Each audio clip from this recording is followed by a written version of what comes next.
I'm creating this video to tell my experience with mold illness and dystonia in hopes that it helps others learn how to deal with their experience with it and also inform people about how disastrous mold can be to people's lives. Um, some people have a gene that makes getting rid of mold in the body more difficult, so it accumulates and causes problems, but it is toxic to everybody. It is toxic as a spore, and it also is toxic when it's dead and broken down into tinier pieces called mycotoxins. One of the things that people don't understand is that when you try to kill mold, more mold spores are released in attempt to survive. And then the mold spores that are killed are broken down into tiny pieces called mycotoxins that are even more toxic. So if you have an air purifier that says it does mold, takes care of mold, and it says it only does particles as small as point it says it does particles as small as zero point 0.3 microns. It doesn't actually deal with mold because mycotoxins are as small as zero point 0.1 microns. So luckily, since COVID has happened, there are a lot more air purifiers on the market that do zero point 0.1 microns. They're a lot easier to find. I, at the time, had to purchase a large air purifier. You can see in the back right there. That costs up to $1,000, but it is top of the line, and it has several pounds of charcoal in it, where a lot of air purifiers, their charcoal filters are very minimal and don't do as much.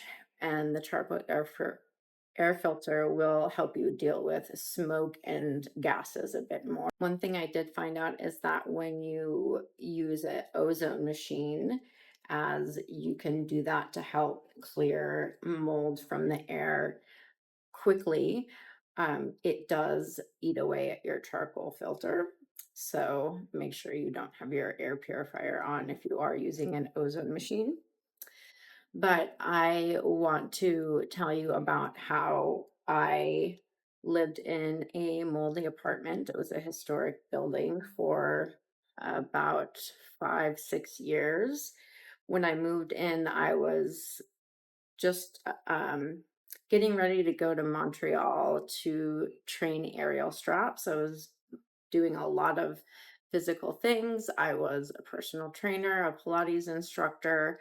I used my body constantly. It was the main thing that I strived for in life, was doing all kinds of incredible things with my body. And so I went to Montreal, and towards the end of being there, I ended up getting a cold of some sort.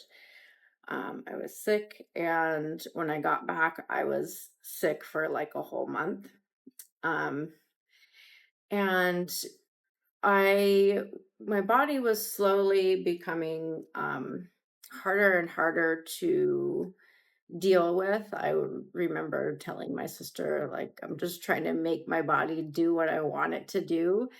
Um, and I was training a lot, and eventually I had a really bad aerial straps injury where I kind of pulled all the muscles on one side of my body and then had nerve compression on the other side of my body.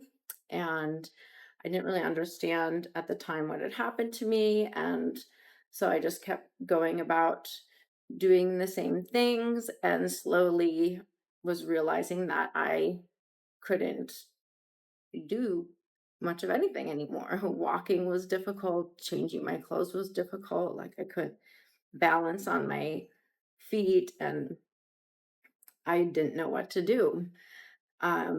Then I started doing a method that this lady created here in Portland called the Fajardo method, where you do a lot of sensing of parts of your body to get it to move, get the fascia to move. Um, as your fascia lines, everything's a big web with your fascia. When you get one area to move, the rest of it will start to move as well. So by sensing, puts your body into more of a parasympathetic state where you're dealing with your rest and digestion, your healing. It's taking you out of being in fight or flight, which can happen when you're injured or you're exposed to contaminants or you're just stressed out. Your body can go into fight or flight and you can start having um, movement patterns that are not functional anymore. So that luckily was helping me just be able to move a bit more. Everything was challenging though. Sitting up was challenging every single moment of the day. I was sensing my body and in pain, and I just kept going on, kept hoping that I would find the next thing that was going to help me. And as long as I kept at it, I would eventually get better.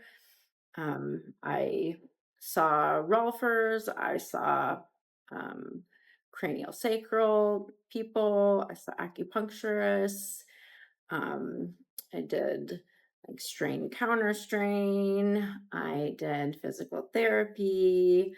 Um, as the years progressed, I did more and more things. I was doing the red light bed and hyperbaric oxygen chamber and cryotherapy towards the end.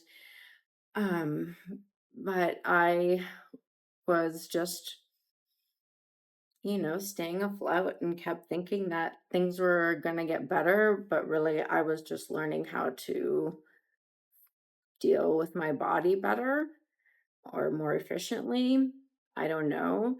Um, so eventually, I noticed there was mold that would grow on my wall by my bed, but there was also mold that was growing in the wall of my closet.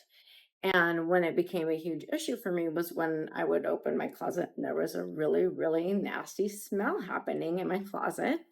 So I contacted the landlord of American Property Management and I let them know that there's a mold issue. They told me to take all my clothes out of the closet.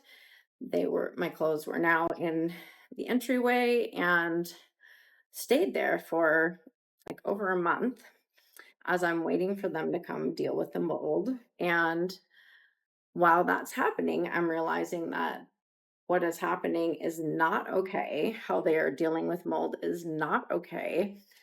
And I'm also realizing that the mold is what is causing a lot of issues in my body. As one of the things that was happening to me constantly was the nerves in my face and my head, my brain were constantly being pulled on, and I would have a lot of like jerky movements where if I moved one part of my body, like my face is going with it and I can't separate the two.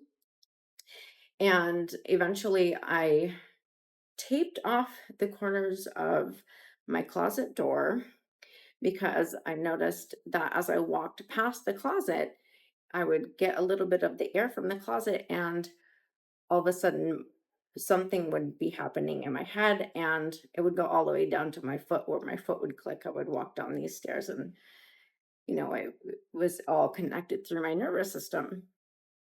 And so while waiting for them to come and deal with the mold, I was planning on trying to find a different place to live, and they ended up coming to clean the mold. And I came home and I started walking upstairs towards my room, and I started having this huge pulling on my face, and it was all in my throat, and where, it starts to cut off your breath. And Mm. it was really disturbing, and I couldn't be in my bedroom. And so I left the house for the evening, hoping that it would clear out by the time I came back. And I came back and it was worse, and I couldn't be in the living room. So I was terrified, and I had just gotten out of a relationship that was very unhealthy. It was very mentally unhealthy for me, and I ended up having to rely on this person.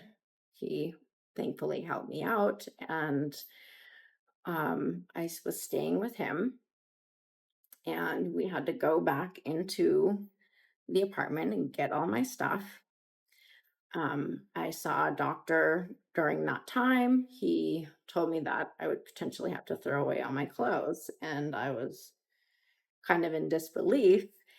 But I slowly realized that the clothes I was wearing were having an effect on me. Like you get out of the shower and then you put your clothes on, and there's a huge difference. I was starting to eat charcoal, which can help clear it out of your body. So as it clears out of your body, you can become more sensitive to it, and you can also have a lot of the same reactions because it is being released into your system more if you're doing like detoxifying stuff. So I tried washing my clothes, or I had him try to wash my clothes 5 different ways or more. Bleach, hydrogen peroxide, EC3, Nature's Miracle. I mean, we were trying everything, and it was still nothing would work. I ended up having to buy the cheapest clothes I could find, and I would continually have to buy new clothes because they would get contaminated by simple things like going to buy the recycling bin, or I would go in a car that had mold in it, and it just clings to your clothes. It doesn't release. It's very sticky, especially the hardier molds, the black molds. A lot of these molds don't deteriorate. They don't start to deteriorate until 2 years goes by.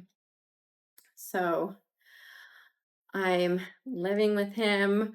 We try to go back, we get my stuff. Luckily, he has a couple spare bedrooms that I end up trying to spray down my stuff with, trying to research about masks, having a hard time finding a mask that even does anything. Um, with the 0.1 microns, it's really difficult. I had this cloth mask that you insert the filter and well, that you can get air in the side, so it wasn't really doing anything. I found a respirator that eventually was the best option, but I slowly just had to let my stuff be in a separate room and have him help me sell what I could on Marketplace so I could get some of the money back. But a lot of it just had to be thrown away, partially because I just couldn't deal with it. My sister came in and sold some of my books for me. That was really nice of her. Um, yeah, and then I had to sort and pick through my most cherished items and create a sort of time capsule in hopes that someday I could enter them back into my life. There were a few things that I was able to salvage. So anything that's metal is fine, but plastic, cloth, anything porous it's gonna stick to it. Um, so yeah, that's the beginning part of my mold story. Continue watching if you want to hear about what happens next, or if you want to find out more information about what you can do for you or a loved one when dealing with mold. Thanks.